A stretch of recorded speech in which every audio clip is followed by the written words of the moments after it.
மதுரை வைகை ஆற்றில் 10,000 கன அடி தண்ணீர் சென்று கொண்டிருப்பதால் கரையோர மக்களுக்கு வெள்ள அபாய எச்சரிக்கை விடுக்கப்பட்டுள்ளது. இது தொடர்பான கூடுதல் விவரங்களோடு இணைகிறார் நம்முடைய செய்தியாளர் வெற்றி. அவரோடு பேசலாம். வெற்றி, இப்போ எந்தெந்த பகுதிகளுக்கு இந்த வெள்ள அபாய எச்சரிக்கை விடுக்கப்பட்டிருக்கு?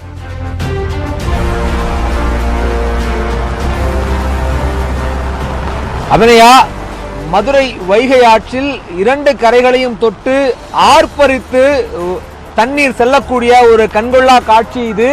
அதாவது தென் மாவட்டங்களில் பெய்து வரக்கூடிய தொடர் கன மழையின் காரணமாக வைகை அணையினுடைய நீர்மட்டம் அவருடைய முழு கொள்ளளவை எட்டியதை அடுத்து அந்த அணையிலிருந்து 3500 கன அடி தண்ணீரானது திறக்கப்பட்டு வந்து கொண்டிருக்கிறது. அது போக வைகை அணையினுடைய வைகை ஆற்றினுடைய நீர்பிடி பகுதிகளில் மழை பெய்ந்த அந்த தண்ணீரும் ஆற்றுக்கு வந்து கொண்டிருக்கிறது. அதுபோக மஞ்சளாறு, வராக நதி, மருதா நதி உள்ளிட்ட பல்வேறு ஆறுகளினுடைய தண்ணீரும் வைகை அணையில் வந்து சேர்ந்து மொத்தமாக சுமார் 10,000 கன அடி தண்ணீரானது மதுரை வைகை ஆற்றில் கரை புரண்டு ஆர்ப்பரித்து ஒரு தண்ணீர் துள்ளி ஓடக்கூடிய ஒரு காட்சியை நாம் பார்த்து கொண்டிருக்கோம். அதாவது ஏற்கனவே வைகை ஆற்றில் 15,000 கன அடி அளவுக்கு தண்ணீர் வரக்கூடும் என்கிற காரணத்திற்காக வைகை ஆற்றினுடைய இரண்டு கரையோர பகுதி மக்களுக்கும் வெள்ள அபாய எச்சரிக்கையானது மதுரை மாவட்ட நிர்வாகம் சார்பில் விடுக்கப்பட்டிருந்தது. அதாவது இந்த வெள்ள அபாய எச்சரிக்கையை ஒட்டி ஆற்றின் கரையோர பகுதியில் இரண்டு கரையோர பகுதியில் வசிக்கக்கூடிய அனைத்து மக்களும் பாதுகாப்பான இடங்களுக்கு செல்வதற்கும் அவர்களுடைய கால்நடைகள் மற்றும் வேறு எந்த நோக்கத்திற்காகவும் ஆற்றை ஒட்டி ஆற்றினுடைய பகுதிக்கு செல்ல வேண்டாம் என்கிற ஒரு அறிவுறுத்தலையும் மதுரை மாவட்ட நிர்வாகம் மேற்கொண்டிருந்தார்கள். இந்த சூழ்நிலையில் தான் தற்பொழுது மதுரை வைகை ஆற்றில் 10,000 கன அடி தண்ணீரான சென்று கொண்டிருக்கிறது. கனமழையும் பெய்து கொண்டிருக்கிறது. ஆற்றில் தண்ணீர் செல்லக்கூடிய அந்த கண்கொள்ளா காட்சியை பாலத்தின் மேலே நின்று பொதுமக்கள் நின்று பார்த்து ரசித்து புகைப்படம் செல்கிறார்கள். இதில் இன்னொரு குறிப்பிட்ட சிக்கல் என்னவென்றால், ஆற்றில் தண்ணீர் வரும் பொழுது ஆற்றினுடைய இரண்டு கரை சாலைகளிலும் பள்ளமாக இருக்கக்கூடிய இடங்களில் முழுமையாக வெள்ள நீர் சூழ்ந்து நிற்கிறது. அதன் காரணமாக இரண்டு கரையோர சாலைகளிலும் போக்குவரத்து முற்றிலுமாக துண்டிக்கப்பட்டிருக்கிறது. வாகனங்கள் செல்வதற்கு போக்குவரத்து காவல்துறை அனுமதியை மறுத்திருக்கிறார்கள். இதன் காரணமாக அனைத்து வாகனங்களுமே மேல் பாலத்தின் வழியாக மட்டுமே செல்லக்கூடிய ஒரு நிலை இருக்கிறது. அதாவது கோரிப்பாளையத்தில் சிம்மக்கல், அந்த புறம் யானக்கல்லில் இருந்து மீண்டும் கோரிப்பாளையம் செல்லக்கூடிய இரண்டு பாலங்களிலும் முழுமையாக ஒரு போக்குவரத்து நெரிசலானது ஏற்படுகிறது. இந்த போக்குவரத்து நெரிசல் என்பது தொடர் கதையாகவே ஆற்றில் தண்ணீர் வரும் ஒவ்வொரு நாளும் தொடர்கதையாக இருக்கு. இதற்கு மாற்று நடவடிக்கைகளை மேற்கொள்ள வேண்டும் என்கிற ஒரு எதிர்பார்ப்பும் மதுரை மக்கள் தொடர்ச்சியாக முன்வைக்கிறார்கள். இப்படியான ஆற்றில் தண்ணீர் வந்து மக்கள் மகிழ்ச்சியோடு இருக்கக்கூடிய சூழ்நிலையில் நேரடியாக இந்த பகுதியில் வசிக்கக்கூடிய மக்கள் எவ்வாறு இதை அணுகிறார்கள் தெரிந்து கொள்ளலாம். ஆற்றுல தண்ணி வர்றது உங்களுக்கு எப்படி இருக்குது? பாதுகாப்பான இடங்கள் நீங்க போயிட்டீங்களா? உண்மையிலே பெரிய சந்தோஷமா இருக்கு. எப்படின்னா, எங்களுக்கு தெரிஞ்சு இந்த மாதிரி தண்ணி வந்து 8 வருஷம் 9 வருஷம் ஆகுது. ஆனால் இந்த மாதிரி பாலம் வேலை அந்த மாதிரிலாம் கிடையாது. வந்து ஆற்றுல நேராக போய்கிட்டே இருக்கும் தண்ணி. இந்த மாதிரி மேலே ஏறாது.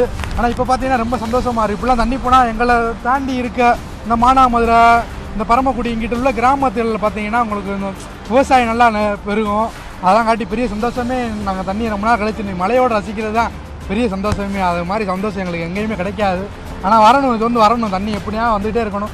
ஆனால் பாதுகாப்பான இடங்களுக்கு போயிருக்கீங்க நீங்கள்? அப்படிலாம் நாங்கள் பெரிய இதுக்கு மேலாம் எப்படி சொல்கிறது, எங்கள் அம்மா காலத்துலலாம் தண்ணி வெள்ளம் வந்திருக்கு. அப்போ வெளில வந்தப்பெல்லாம் எங்கெல்லாம் ஒரு மண்டபத்தில் வந்து சேஃப்டியாக தான் எங்களை வச்சுருந்தாங்க.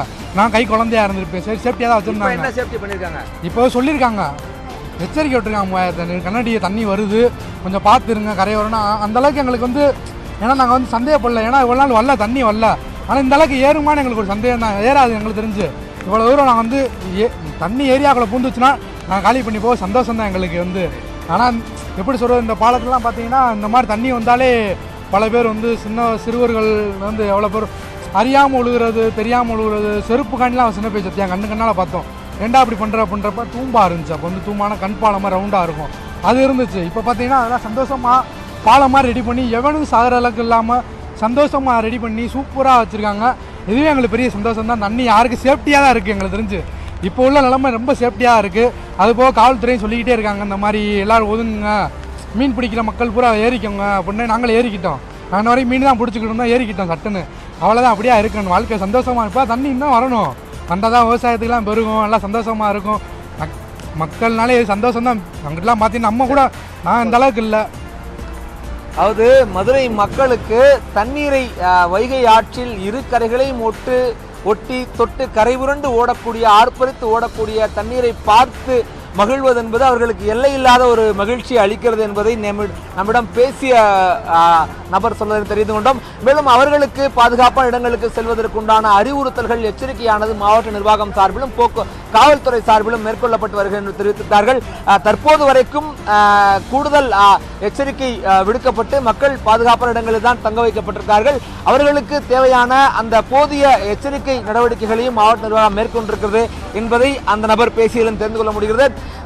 வைகையினுடைய ஆற்றின் முழு கொள்ளளவு என்பது அந்த 50,000 கன அடியை கூட தாங்கக்கூடிய திறன் வைகை ஆட்சிக்கு இருப்பதாக மாவட்ட ஆட்சி அனிசேகர் தெரிவித்தார். இந்த நிலையில் தான் தற்பொழுது அந்த 10,000 கன அடி தண்ணீரே ஆட்சி முழுவதும் விரவி பறந்து செல்லக்கூடிய ஒரு காட்சியும் ஆற்றன் கரையோர சாலைகளில் வந்து அது சூழ்ந்து போக்குவரத்துக்கு இடையூறு ஏற்படுத்தியிருக்கிற இன்னொரு முரண்பாடையும் பார்க்க முடிகிறது. அந்த சிக்கலை சரி செய்ய வேண்டும் என்கிற ஒரு எதிர்பார்ப்பு மக்களிடம் தொடர்ச்சியாக நிலவுகிறது.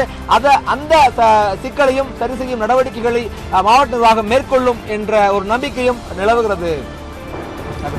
வைகை ஆற்றில் நீண்ட இடைவேளைக்கு பிறகு அது முழுவதுமாக நிரம்பி அந்த தண்ணீர் செல்வதை பார்த்து மக்கள் உற்சாகப்படுவதை பார்க்க முடிகிறது. அதே நேரத்தில் எச்சரிக்கையாக இருக்க வேண்டிய அவசியமும் இருக்கிறது. சார்ந்த விவரங்களை பதிவு செய்தமைக்கு நன்றி வெற்றி.